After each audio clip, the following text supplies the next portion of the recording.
حسبي ربي جل الله ما في قلبي غير الله.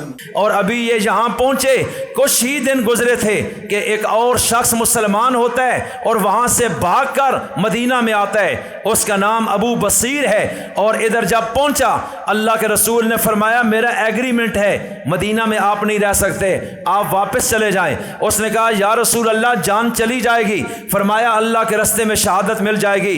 نبی وعدہ خلافی کبھی نہیں کر سکتا اور یہ اللہ کے حکم سے ہوا ہے. اب اللہ کے علم میں آگے راز کیا ہے یہ مجھے نہیں پتا, لیکن تم اگر یہاں رہو گے ان کا وفد آ جائے گا تمہیں لینے اور میں ایگریمنٹ کے تحت تمہیں واپس کرنے کا پابند ہوں گا. اسلامی ریاست بھی مجبوری میں چل رہی ہے کہ اب وہ مجبور ہیں کہ صحابی کو رکھ بھی نہیں سکتے ہیں. ادھر صحابی پریشان ہے کہ میرے لیے پھر واپسی کا راستہ نہیں ہے. این اس وقت دو بندے مکہ سے آ گئے کہ ابو بصیر آیا ہے اس کو واپس کریں.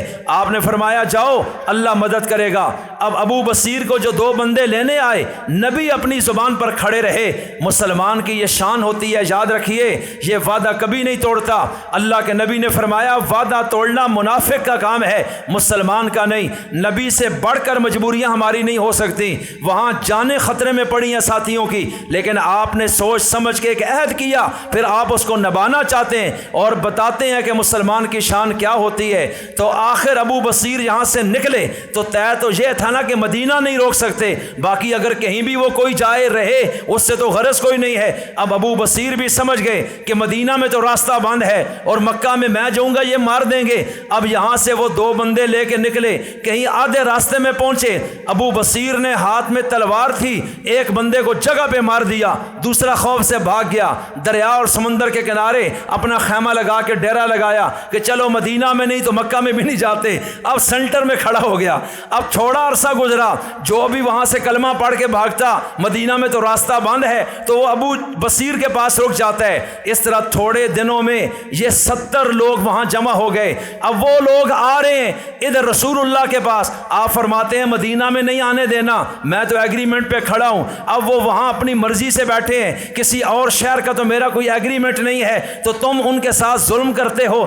یہ شک تم نے ڈالی ہے, میں نے تو نہیں ڈالی ہے. اگر یہ شک نہ ہوتی تو میں ان کو سنبھال لیتا. اب وہ 70 وہاں جمع ہیں, ان کے اندر خون کھولتا ہے اور ان کا جو بھی قافلہ شام کو جاتا ہے اس راستے پہ اس پہ حملے کرتے ہیں. ان کی معاشی کمر توڑ رہے ہیں اور ان کو تباہ و برباد کر دیا اہل مکہ کو. آخر انہوں نے طے کیا کہ اس طرح تو یہ فیصلہ بڑا غلط ہو گیا ہے. اب حضرت عمر تو کھڑے تھے یہ شک نکالیں, اللہ چاہ رہا تھا یہ ڈالیں, اور درمیان میں وہ ایک راز تھا. اور پھر اہل مکہ نے سر جوڑ دیے کہ ہمیں خود نبی کے پاس جا کر اس شک کو نکال لینا چاہیے کہ آپ مہربانی کریں یہ شک کینسل کریں, جو بھی وہاں آئے اس کو آپ اپنے پاس سنبھالیں, ورنہ یہ ایک اتنی بڑی طاقت سینٹر میں بھر رہی ہے کہ یہ ہم سب کو مار دیں گے اور معاشی طور پہ تباہ کر دیں گے. اس لیے آخر اللہ نے مسلمانوں کو پھر غلبہ دیا, آپ نے اس شک کو اڑایا. آپ نے یہاں سے بندہ بھیجا, ان تمام کو کہو کہ وہ مدینہ آ جائیں. اور اس طرح ابو بصیر اس وقت ان کا انتقال ہو رہا تھا, وہ مدینہ نہیں پہنچے. یہ جو عرصہ پھر 2 سال بھی ابھی نہیں گزرے کہ اللہ تعالیٰ نے مسلمانوں کے لیے راستے ایسے بنا دیے کہ ٹھیک 2 سال بعد, اس معاہدے کے 2 سال بعد اللہ نے مکہ میں بھی مسلمانوں کو حکومت عطا فرما دی. 5 ہجری میں مدینہ میں اسلامی حکومت بن گئی, 7 ہجری میں خیبر میں بن گئی, 8 ہجری میں مکہ بھی فتح ہو گیا. اور پھر آپ اس کے بعد طائف چلے اور طائف کو فتح کر لیا.